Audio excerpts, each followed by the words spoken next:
an luan a bhí ann. Chonaic Seán agus Liam póstéir ar chláir na bhógraí. Bhí clann Síomáin ag lorg a cabhrach. Bhí an bheirt acu lán sásta cabhrú. Bhairteadh siad tríal a bhaint as. Dúirt Seán go bhfiosrúch sé an scéal leis an bPríomhaide. Thug an Príomhaide eolas dóibh faoi chlann Síomáin. Dúirt sé go mbeadh pacáil málaí ar siúl san ollmharga áitiúil ar an oíne idir a 4 agus a 8. Dúirt Seán go gabhródh siad agus déantaigh Liam. De híine an 9 meán fómhair, bhuail na buachalaí le banisteoir an ollmhargaí.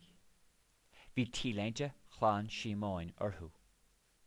Dúirt sé leo cuidiú leis na costaiméirí ach gan airgid a íorí orthu.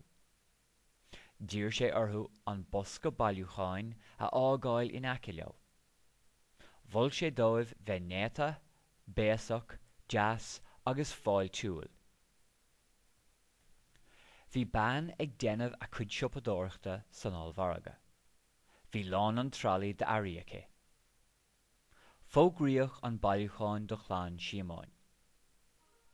Dúrú go mbeadh déagóirí ón scoil áitiúil ag pacáil na málaí le hairgid a bhailiú.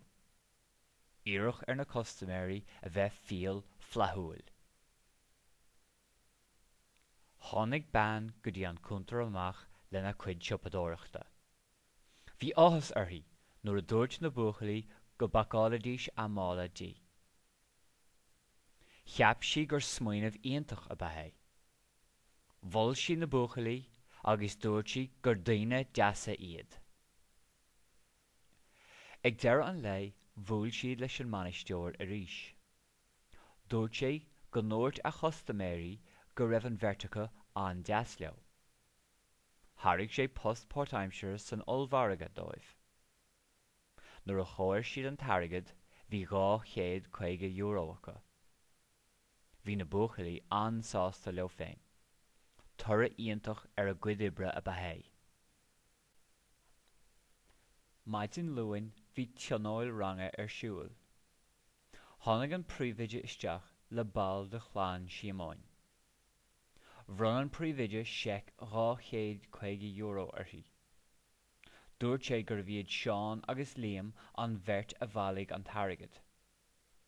Bhí an bhean ansásta an seic a ghlacha, agus dúirt sí go gabhródh sé go mór bia, fothinn agus seirbhísí eile a chur ar fáil do dhaoine gan dídean.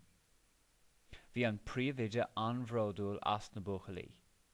Dúirt sé gur fíor don seanachal, gur ar scá a chéile a mhairmid.